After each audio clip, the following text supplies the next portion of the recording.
Lost in Space wasn't just a campy family show about a robot and a stowaway villain. You're a robot. Where's your pride? It was a serious science fiction drama that got hijacked mid-season. The network forced a complete creative overhaul after 13 episodes. The original ending was filmed and then locked away for decades, and the show's cancellation had nothing to do with ratings. Truly hard to watch. This is the real story behind one of television's most dramatic transformations. Created to compete with Star Trek, Irwin Allen created Lost in Space specifically to beat Star Trek to air. Both shows were in development simultaneously for the 1965 fall season. Allen rushed production to premiere first, winning by 2 weeks. Lost in Space debuted September 15, 1965. Star Trek followed September 22nd. CBS had initially commissioned Lost in Space, but when they chose Star Trek instead, Allen took his concept to CBS's rival network. The irony? Lost in Space became a massive hit in its first season, while Star Trek struggled in ratings. Allen's gamble paid off spectacularly, proving family-friendly space adventure could dominate prime time. Pilot was deadly, serious drama. The original unaired pilot, titled No Place to Hide, contained zero comedy.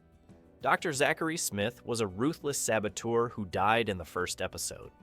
The robot had minimal dialogue and served purely functional purposes. The tone resembled serious Cold War drama more than family entertainment. CBS executives watched the pilot and immediately demanded changes. They wanted something lighter, more accessible to children. Allen reluctantly softened the concept, but maintained dramatic elements through the first 13 episodes. These early episodes featured genuine peril, complex moral dilemmas, and sophisticated storytelling. Where have you been? Right here. I was gonna ask you something about... I can't remember it now. Then, CBS interfered again. The network's second round of notes transformed Lost in Space into the campy show most viewers remember, abandoning the original vision entirely. Jonathan Harris wasn't supposed to be a regular. Jonathan Harris was hired for 1 episode only. Dr. Smith was scripted to die when the Jupiter 2 launched, eliminating the saboteur who caused their predicament.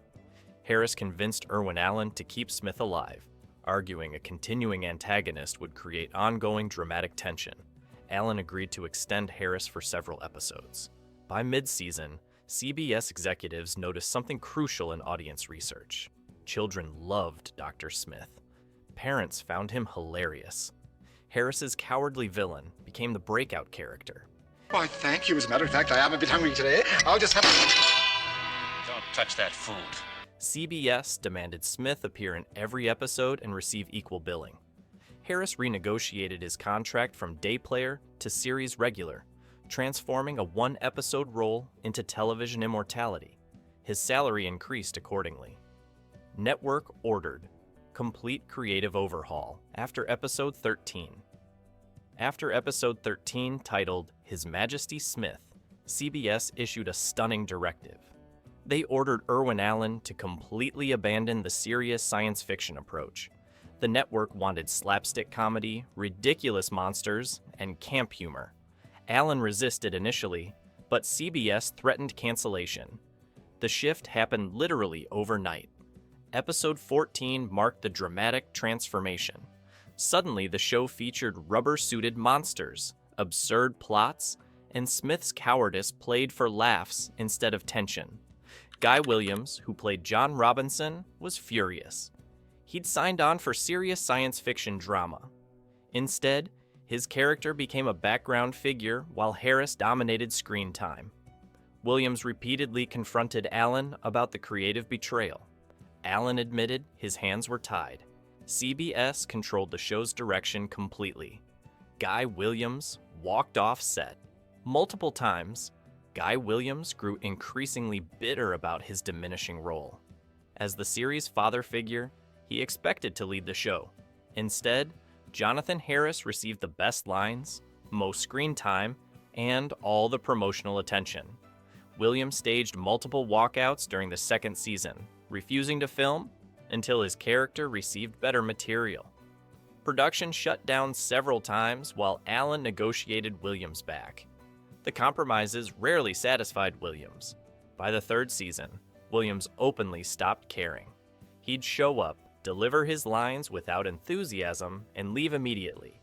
Behind the scenes, Williams called the show a circus, and Harris a scene-stealing ham. Their relationship became professional hostility. Show was canceled.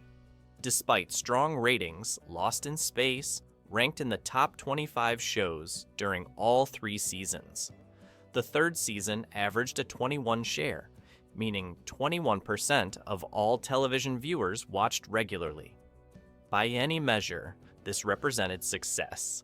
CBS canceled the show anyway. The reason? Cost. Each episode's budget had climbed to $180,000, expensive for 1968 television. CBS wanted to cut costs across their schedule. Mert offered to renew Lost in Space only if Irwin Allen accepted a drastically reduced budget of $120,000 per episode. Allen refused, believing he couldn't maintain quality at that price.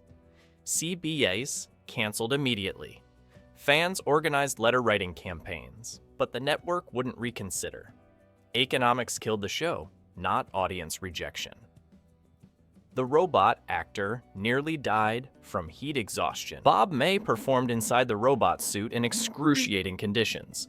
The costume weighed 40 pounds and had zero ventilation. Studio lights raised interior temperatures above 110 degrees Fahrenheit. May could only survive 20 to 30 minutes before requiring removal.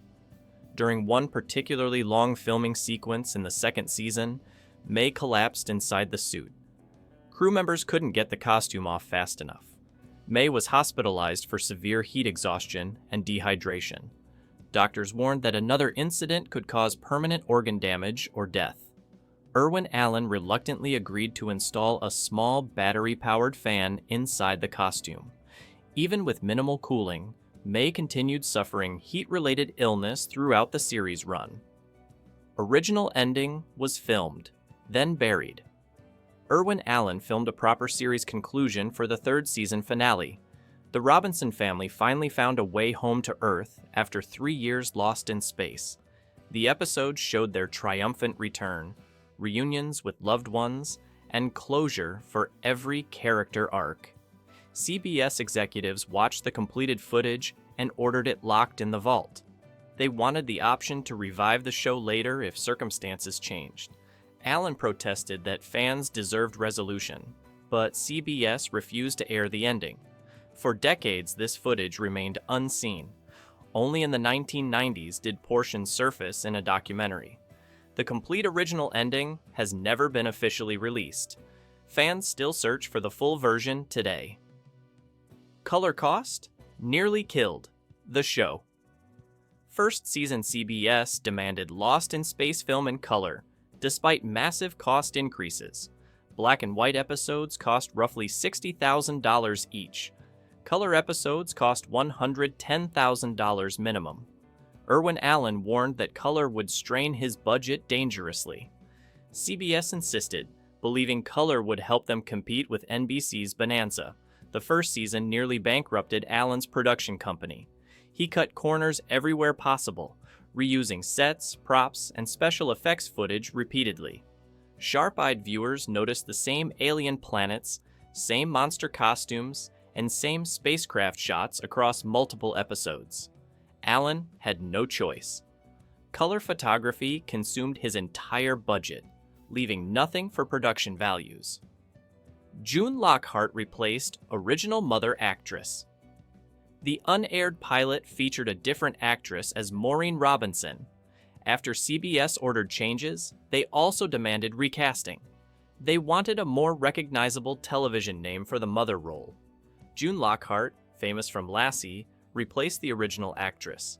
Every scene featuring Maureen required reshooting for the actual series premiere.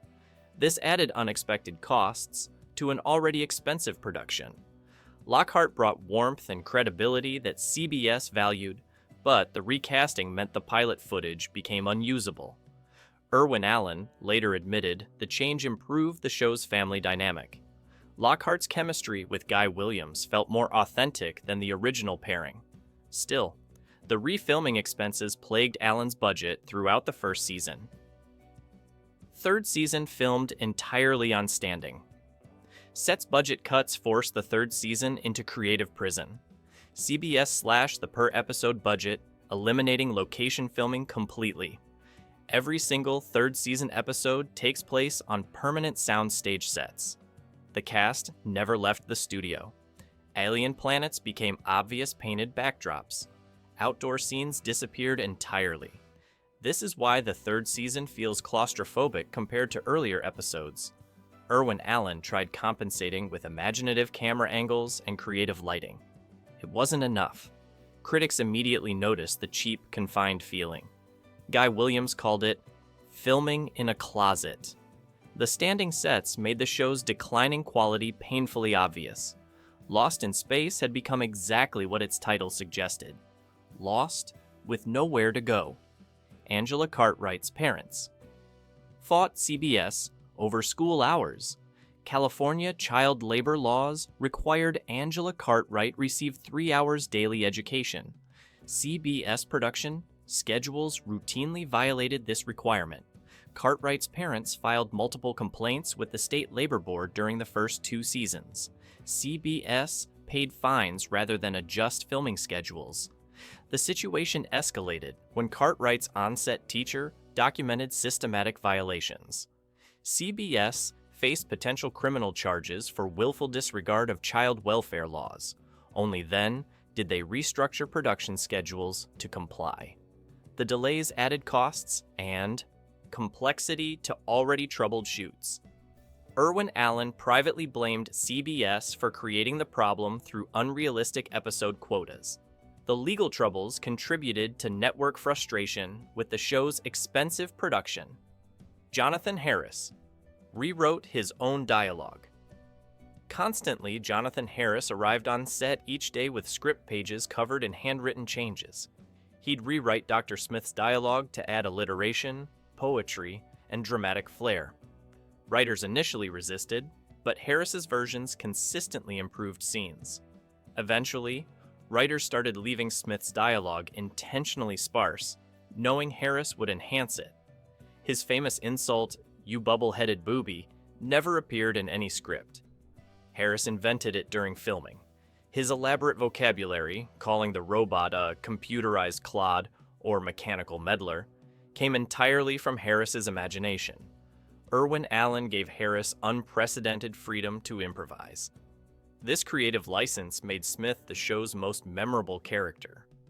Harris understood Dr. Smith better than any writer possibly could. Show predicted real space program failures. Lost in Space aired episodes depicting space mission disasters years before they occurred in reality. A first-season episode showed an oxygen tank explosion crippling a spacecraft. Apollo 13 suffered an identical malfunction in 1970. Another episode featured astronauts trapped on a planet's surface, unable to return to orbit. This scenario mirrored concerns during the Apollo 11 moon landing. Several episodes depicted computer malfunctions causing navigation errors. NASA experienced similar problems throughout the Apollo program. While coincidental, the parallels unnerved some NASA personnel. They'd watch Lost in Space episodes and recognize plausible failure modes their engineers worried about. The show's scientific consultants understood spaceflight risks better than audiences realized. Reunion movie script exists, but was never filmed. In the 1980s, Irwin Allen commissioned a Lost in Space reunion movie script. The story picked up 15 years after the series ended, with the Robinson family still stranded. Their children were now adults with families of their own. Dr. Smith had supposedly reformed, but remained hilariously selfish. The script received enthusiastic responses from the original cast. CBS expressed interest in airing it as a television movie. Then Irwin Allen died suddenly in 1991. Without Allen's involvement, CBS abandoned the project. The script circulated among fans for years. Several cast members called it the ending we deserved. Legal complications have prevented anyone from producing Allen's final vision. Theme music composer sued CBS for unpaid royalties. John Williams, yes, that John Williams, composed Lost in Space's iconic theme music early in his career. Williams received a flat fee for the composition, but was promised ongoing royalties from syndication. CBS never paid these royalties despite the show airing in reruns continuously since 1968. Williams sued CBS in the 1970s for breach of contract. The lawsuit revealed CBS had similar disputes with dozens of composers from that era. CBS settled out of court for an undisclosed amount, but Williams later stated it was insulting compared to what he was owed. The dispute soured Williams' relationship with television networks. He focused increasingly on film work, eventually becoming the most successful film composer in history. CBS's greed cost them future collaborations. Lost in Space could have been television's greatest science fiction drama. Instead, network interference turned it into campy entertainment that divided fans for decades. The serious show died after 13 episodes. The real ending remains locked away, and a reunion movie script sits unfilmed. Some journeys never find their way home.